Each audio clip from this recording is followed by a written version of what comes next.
नमस्कार. स्मिताज क्लाउड किचनमध्ये आपले खूप खूप मनापासून स्वागत आहे. आज आपण गूळ घालून डाएट मावा मोदक कसे बनवायचे ते शिकणार आहोत. सध्या बऱ्याच जणांना शुगरचा त्रास आहे किंवा कुणाला वजनवाढीची चिंता आहे. पण गोड तर खायला आवडतं.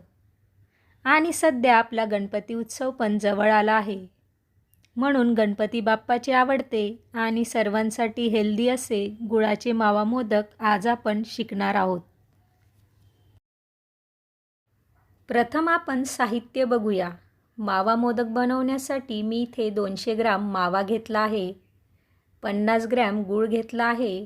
गूळ कमी घेतला आहे कारण आपले मोदक अगदी कमी गोड असतील.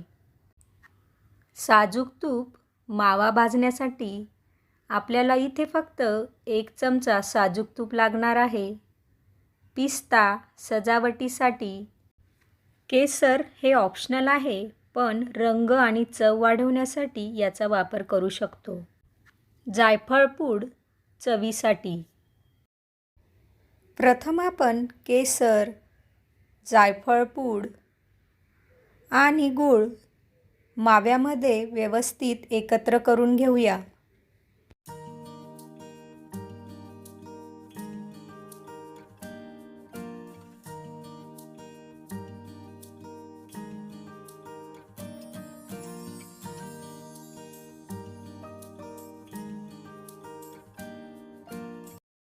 तुम्ही ते बघू शकतात, गुळामुळे मावा जरा पातळ सैलसर झाला आहे.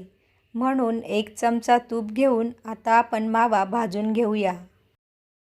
आता गॅस ऑन करून जरा 1-2 मिनटं कढई तापू देऊया.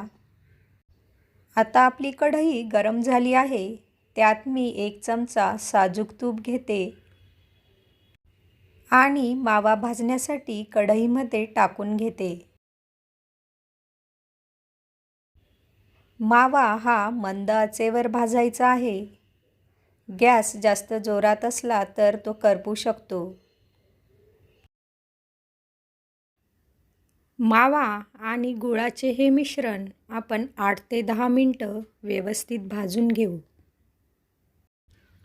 आता हे मिश्रण भाजून 8 ते 10 मिनटं झाले आहेत. त्याची गोळी होते आहे का हे मी चमच्यातून थोडं मिश्रण घेऊन चेक करून घेते. तुम्ही इथे बघू शकतात, माव्याची व्यवस्थित गोळी तयार झाली आहे आणि मी गॅस बंद करून घेतला आहे. आता हा मावा आपण व्यवस्थित एका थाळीत काढून घेऊया आणि जरा कोमट होईपर्यंत एक 15 ते 20 मिनटं वाट बघूया.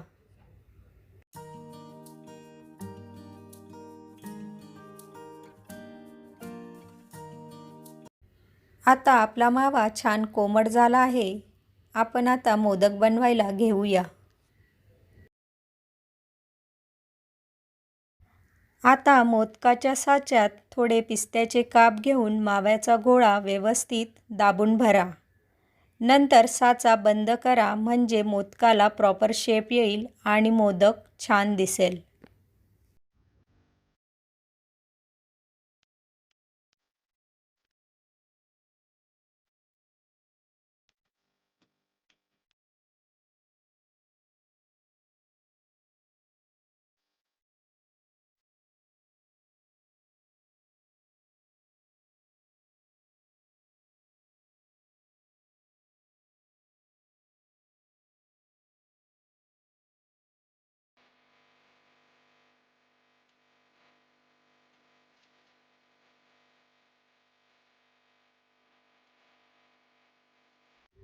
तुम्ही इथे बघू शकतात, मावा आणि गुळाचा अगदी परफेक्ट छान असा मोदक तयार झाला आहे आणि रंगही सुरेख आला आहे.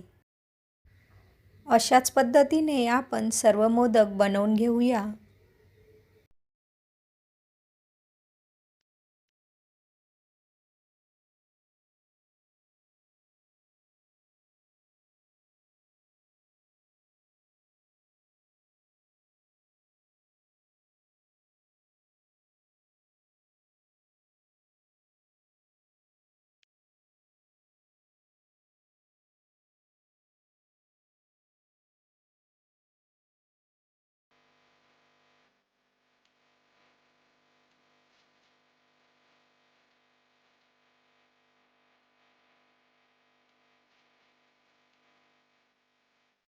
तर इथे आपले गूळ घालून केलेले हेल्दी मावा मोदक तयार आहेत.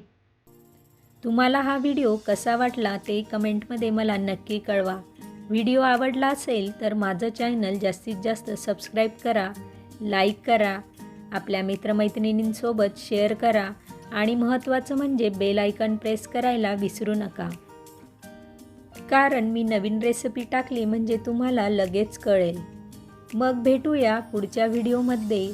तोपर्यंत तब्येतीची काळजी घेऊन मस्त खात राहा. Thank you.